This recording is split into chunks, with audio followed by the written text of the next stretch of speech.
Hello students, now we are going to continue with our chapter evolution. In the last chapter we have discussed about the spontaneous evolution as well as the cosmozoic theories. So the next is that we start with the spontaneous generation. It was also believed that living organism, that is life, arose from the dead or decaying matters like straw. But this was a can be demonstrated by a Louis Pasteur. Louis Pasteur demonstrated that life can arise only from pre-existing life. That is, the life is aroused from the life which is already been available. For this, he has shown some experiment. He showed that no life arose from the heat-killed yeast broth that was kept in a pre-sterilized closed flask, while a new organism arose from the heat-killed yeast that was kept in a flask left open in the air. What he do in the experiment, he takes the two flasks, and both the flasks are the swan neck flask. In the first flask, he used a yeast, and in that he first boiled the yeast properly so that all the content present in the yeast, that is microbes, could be died. And now this flask is been closed, that is there is no contact of any atmospheric air with the solution present, as well as it was heated. Later, after some days, he found there is no growth in this flask. He taken another flask. He also used to heat the flask, that is sterilize the flask, and the yeast which is being used for the new life. But what he is doing, he breaks the neck of the flask so that the air or the atmospheric gases get in contact with the solution of the yeast. What he found, after some days, there is some microbial growth is being seen, which proves that the lives arise from the earlier life, but when these lives are in contact with the atmospheric gases, because these gases help in the growth and development. So Louis Pasteur demonstrated that the life arises from the pre-existing life with the help of a broth experiment, in which the solution is in which the first solution is not in the contact with the air, while in the second solution it is in the contact with the air or the atmosphere. This experiment is again been procedure and been again explained by a different method. That is, first of all, what he will use, he use a flesh, that a mutton or a meat, in which it was kept in a sterilized jar, and this jar was being closed or covered with a paraffin paper so that no air or gases come in contact with the flesh or mask, as well as no flies will be reached to the mutton or a flesh of the animal.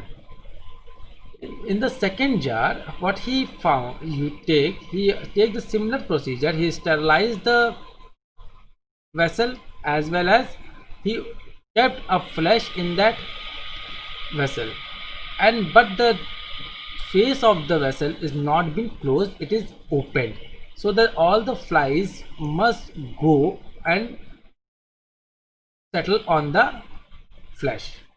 So one jar is uncovered jar, while the another jar is a covered jar.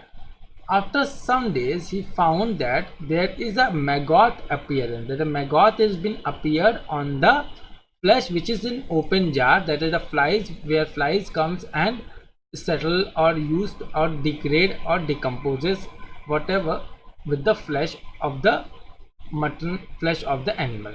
While in the covered jar, when there is no fly reaches to the flesh, then there is no maggot appear.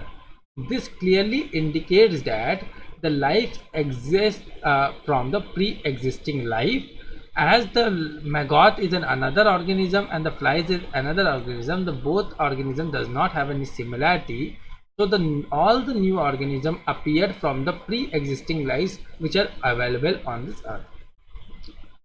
So these two experiments shows that the spontaneous generation of life, but these lives are existing from the pre-existing life.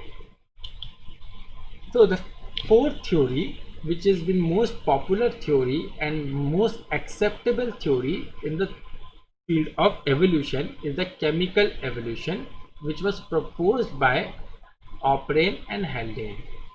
O'Brien and Haldane has described that they proposed that the first life from form could have come from the pre-existing non-living organic molecules such as RNA, protein, etc., and that formations of life was preceded by chemical evolutions, that is the formation of diverse organic molecules from inorganic constituent. The conditions on Earth that favored the chemical evolution were very high temperature, volcanic storm, reducing atmosphere that contain methane, ammonia, water, vapor, etc. So according to the O'Brien and Haldane, he explained that the life originated on the earth through a non-living organic molecule, that is RNA protein. As we know that the RNA is made up of, let's suppose we take an RNA. How he explain RNA?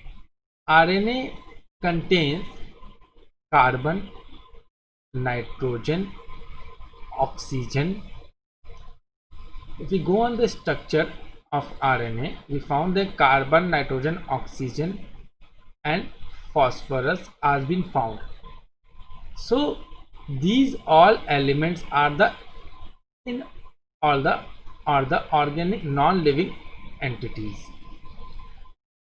What happened when the earth was forming, when there is a formation of earth, the first time the gases was evolved in the atmosphere is methane, that is CH3, CH4, ammonia, NH4,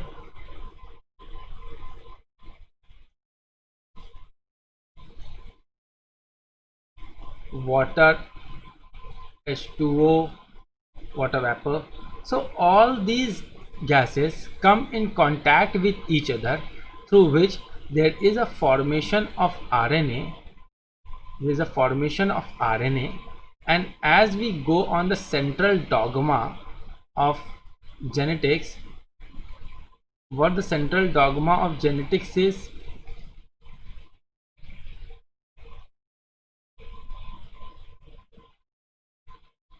central dogma, that is from DNA RNA has been produced.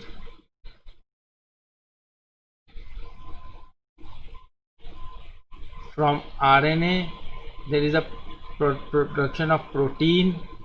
Okay, from DNA to RNA, that is called transcription, and from RNA to protein, that is called translation. And these proteins are the building blocks of made up of building blocks of amino acids, as well as they help in the development and the formation of the structural formation of an organism. That the structure of the any organism is made up of protein and other biomolecules, as all the functions of the any organism is performed by protein.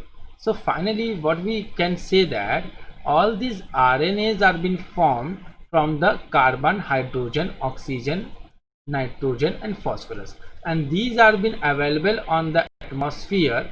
As when the earth is getting reduced, the temperature of the earth is reducing, it is evolving the gases, and such gases are the carbon, nitrogen, oxygen, hydrogen and phosphorus, which are the primitive atmosphere of the earth.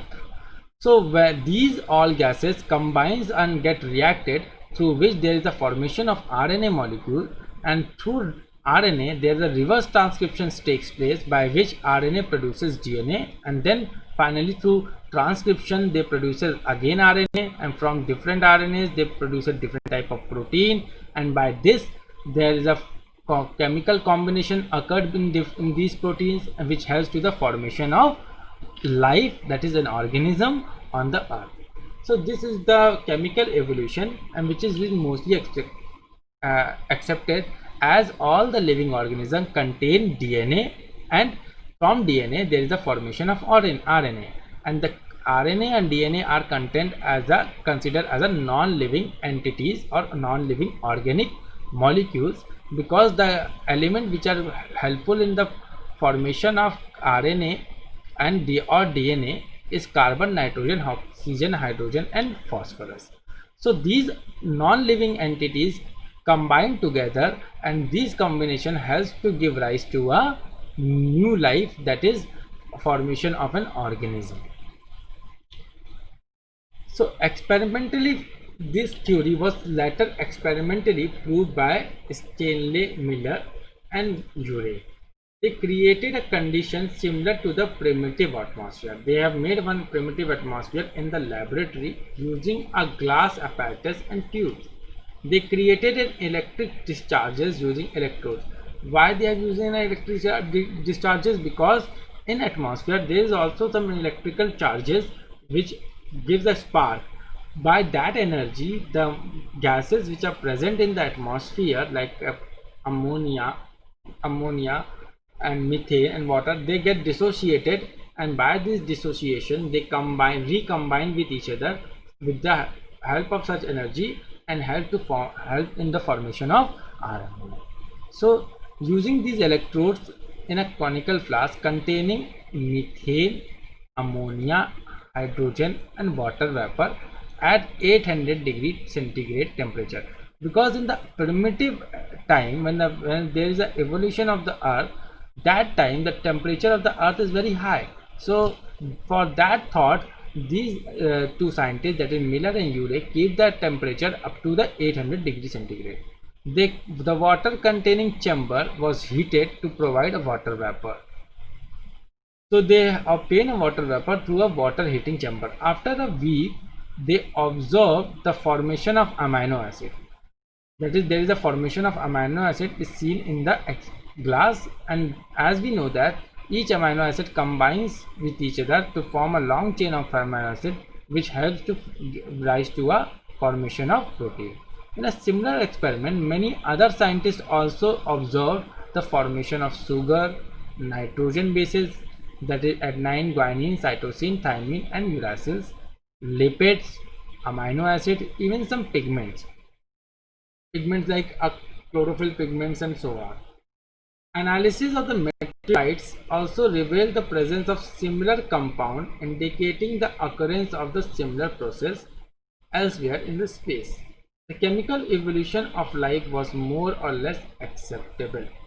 So this is the most acceptable theory. Now we will look over the diagram. Miller and Urey has made this apparatus. It is a glass apparatus in which what they have put a water over here, and this water is being heated so that the water gas, that is water vapor, comes and reach to the charger, this chamber.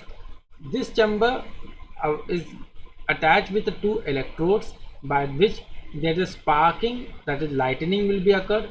This lightning has to give a energy, and in this similar chamber there is a different type of gases like methane gas,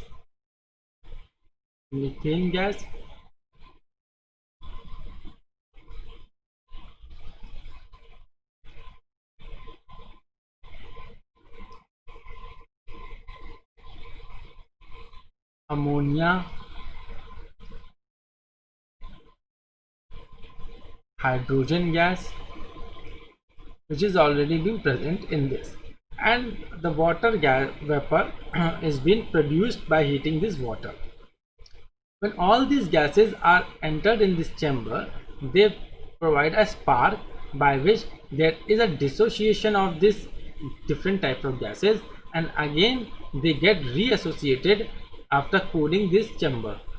So the temperature, when it reaches to the 800 degree centigrade, and at the high temperature, and sparking will be occur, by which there is a dissociation, and finally there is a association, and this association give rise to a amino acids, give rise to the amino acid. So what happened? They proves that if the methane, ammonia, hydrogen and water gases are the primitive gases present in the atmosphere, their dissociation gives rise to the biomolecules, and these biomolecules combines to form a organism on this earth. So the evolution of the organism is through the non-living organic molecules which are being generated by the dissociation of the gases in the primitive atmosphere, and this was proved by Miller and Urey by experimentally, while this theory was given by O'Brien and Haldane. So the origin of first life. The first non-cellular form of life could have been originated 3 billion years ago.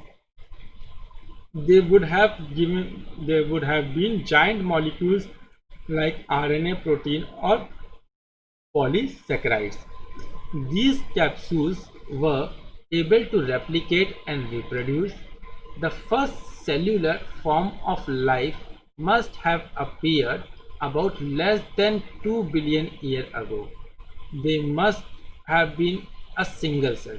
So the first organism which has been evolved on this earth is a unicellular organism, and these unicellular organism will be evolved about 2 billion years ago, and the formation of these molecules, that is RNAs and proteins, are being evolved on about 3 billion years ago. If you go on the date, that is 4.5 billion years ago, there is a formation of earth. After 1.5 billion years, when the temperature of the earth is reduced down, likely about to be 3 billion years ago, then the RNA or protein molecules will be occurred. Then from RNA, the formation of single cell organism will take about 2 billion. That is, it takes about 1 million years to form a first life on earth through these non-living organic molecules. So the first organism which appeared is a single cell organism. All life forms have appeared in a water bodies. This is a very important term, that is the first life which was formed is appeared on the water bodies. This theory is of abiogenesis. That is, the first form of life arose slowly through evolutionary force from non-living molecule. It is accepted by a scientist. So the most accepted theories are the abiogenesis and the Urey-Miller's experimental theories, or we can say the O'Brien-Haldane theory. Once formed, these single cells must have evolved into a diverse complex organism of today. So these single cells recombine with each other to a multicellular cells, and these multicellular cells give rise to a different type of complex organism, and these organism, after time has been reached out, this will becomes a diversity of a different type of organism which are very well developed. So the life which will originate on this earth is taken about millions of years for the formation of a specific morphology and a physiology. So the evolution of life, several assumptions. If we go on the evolutions of life, there are several assumptions were proposed or the evolution of life, which was the first one was the theory of special creation. This theory belongs to the religious literature, which tells that one day the God has been created these different type of organism, and all these organisms are available from the first day. This theory has three connotations. One, that all living organisms, that is all type of species that we see today, were created as such. Like whatever we are seeing today, they are similarly from the first day of the evolution of the earth. When the earth was created, and the same time there was all the organisms are in same morphology and physiology. This was the only belongs to the special creation. The second was the diversity was always the same species creation and will be same in future also. That is, whatever different type of organism we are seeing today, it is not present from today only, it is present from the day first day of the earth when the earth was evolved, and it will remain present in future also. The third is the earth is about to be 4,000 years old. These are the theories which are obtained from the different religious literature.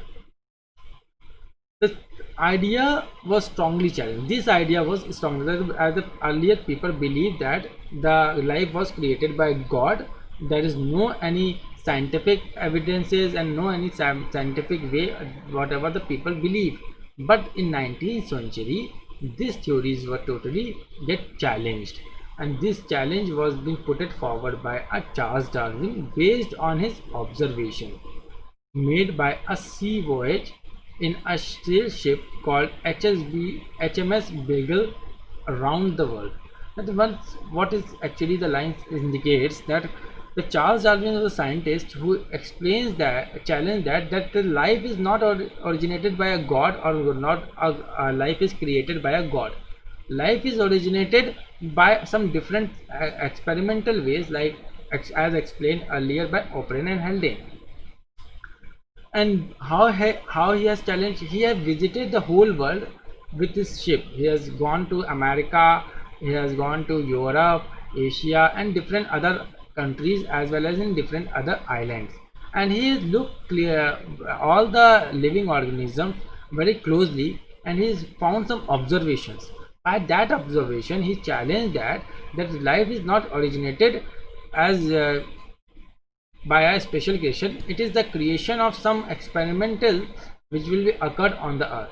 What he concluded in his existing existing life forms are similarity to the varying degrees not only among themselves but also with life from that existing millions of years ago.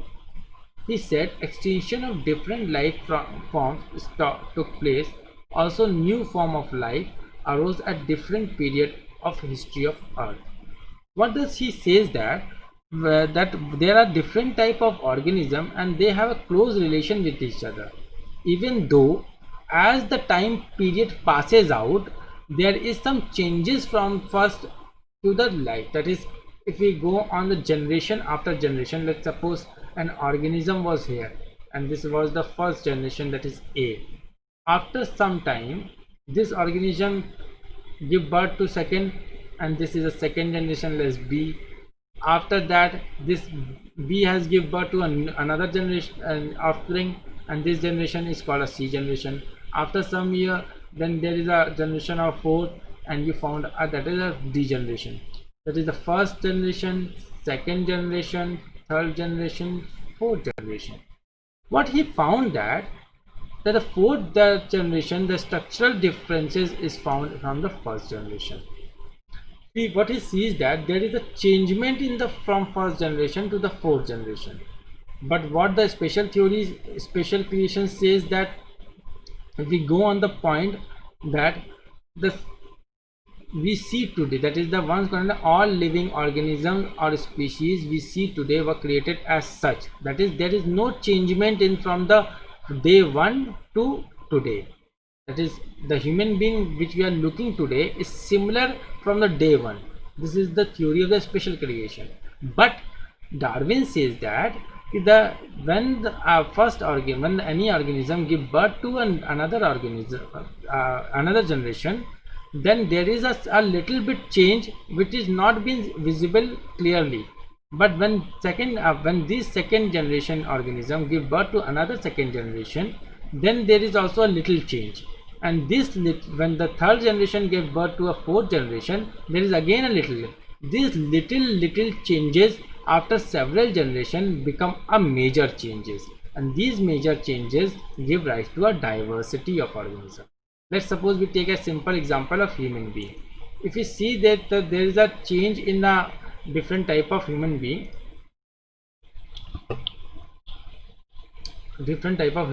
what we say, if we go on a human being, there is an Homo erectus,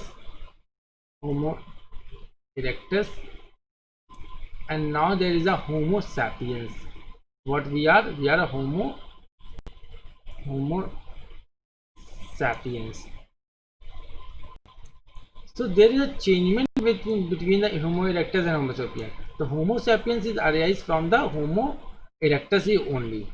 So after generation there is always a changes, but that changes are little changes. but these little changes after several generations become a major change from the first to the fourth. Just if we take an example of our family phylogenetic tree, that suppose if we go on the pics of my grandfather, if we look at the face value of my grandfather, and then we go on the face value of my father, and later then we go on the face value of ourselves. Okay, self. What we see, our face does not match exactly with our father's face. Similarly, our father's face is not exactly match our grandfather's face.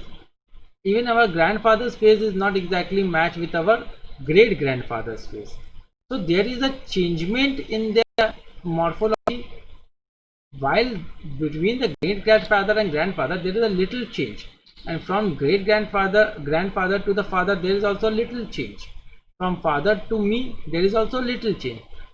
This small little changes, if we consider these all three little changes, then there is a vast big change between my great grandfather and me.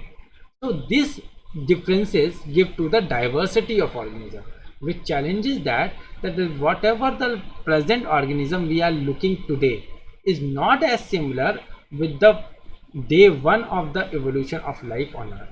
That is, after generation, a small little changes is being found, and these small little changes after some time is being seen that this give rise to a bigger changes and give rise to a diversity of life on earth. So what he do, he visited from Australia to African continent, Mauritius, and then he reaches to South America, and after he reaches to Galapagos Island and other. What he found that the whatever the animal like dog is found in the South America and a dog which is found in the Australia, both are of same species, but there is a vast changement in their morphology, as well as when a dog was born, he gave birth to a new dog, and after that, when after some year when he give birth to another new species, then there is a changement between from his to the ancestor, and these differences give to a creation of a new species or a diversity of the species. So organism undergone gradual evolution due to variation of characteristics which enable some to survive better in natural conditions. So what are the natural conditions here? That is climate, food, physical factors would outbreed others that are less endowed to survive under such natural conditions. It refers as the fitness of individuals of population, which means reproductive fitness. Those who are better fit in an environment leave more progeny than others which will more, and hence are selected by nature. He called it a natural selection and implies it as a mechanism of evolution. What does the Darwin again says that the natural environment is very essential for the survival of any of the organism. Those organisms which feels comfortable or have a better breed can be survive in the natural organism, or can be survive, while those which cannot be able to survive in or have an unfavorable condition, they could die. What exactly the line indicates that, suppose we are living in India, okay, we have a optimum temperature of up to 30 degree centigrade, an average temperature. In summer the temperature reaches up to 45 degree centigrade. If we go on a summer, the temperature reaches up to 45 degree centigrade. In winter, if we consider a winter, the temperature reaches up to -1, not more than that. Okay, so what does it indicate? We survive, that is, Indians can survive between the temperature of -1 to 45 degrees centigrade. in between these temperature our survival is sufficient, but at 30 degrees centigrade we can survive better. That is from between 20 to 30 degrees centigrade. Okay, suppose if we go to the Antarctica. Antarctica is an continent. Antarctica or Arctic Circle or Arctic continent. Let's suppose we go on Arctic continent where the temperature is minus 50 degrees centigrade. So is it possible for us to survive over there? No. Why? No. Why? Because we are adaptable to the temperature between -1 to 40 degrees centigrade. That is our favorable temperature. But when we reaches to the Arctic Circle or Arctic region, we cannot able to survive. While there is no life, yes, there is a life. Eskimos live there. Eskimos lives there. Okay, these Eskimos are adaptable to that condition. So the fitness of that Eskimo will survive there, while fitness of us survival is in the temperature between between 45 to -1 degree centigrade. So it is a natural process of selection. We only survive in those conditions where we have a favorable condition. Such selection of the area is called a natural selection, and those breed who can survive, they have a strong or a better fitted in this environment, and those who does not survive, they are unfitted. So there is a changement that those species which will survive in the favorable condition are called fitness of the individual, while those cannot survive are called unfitness or unpredictable, and such type of species was lost. This was again been explained by Alfred Wallace. What does Alfred Wallace says? He is also one of the naturalists who worked in the Malaya archipelago. Archipelago is the means that is a group of islands. Remember the term? It is a group of islands. When there is any group of islands, we together called a group of islands an archipelago. He goes to the Malaya, and Malaya is one of the country which have a different type of group of island. In India, we also have a different type of group of island like Andaman Nicobar. Andaman Nicobar has a 512 groups of island over, and Lakshadweep have about 28 groups of island. These all group of island together we call an archipelago. So what he found, he also goes to work in the Malaya archipelago and also come to the similar conclusion that Darwin's had. What he says, all existing life forms share the similarity and share common ancestors. However, these ancestors were present at a different period in the history of Earth. That is epochs, periods and eras. They also concluded is that the Earth is very old. Not a thousand of years was thought about a billions of years old. So what exactly he says that whatever the organism which we are, that a different type of organism, these all organisms comes from a similar organism. That is this organism, suppose the RNA form the organism, this organism after generation this organism after generation gives a 4 organism.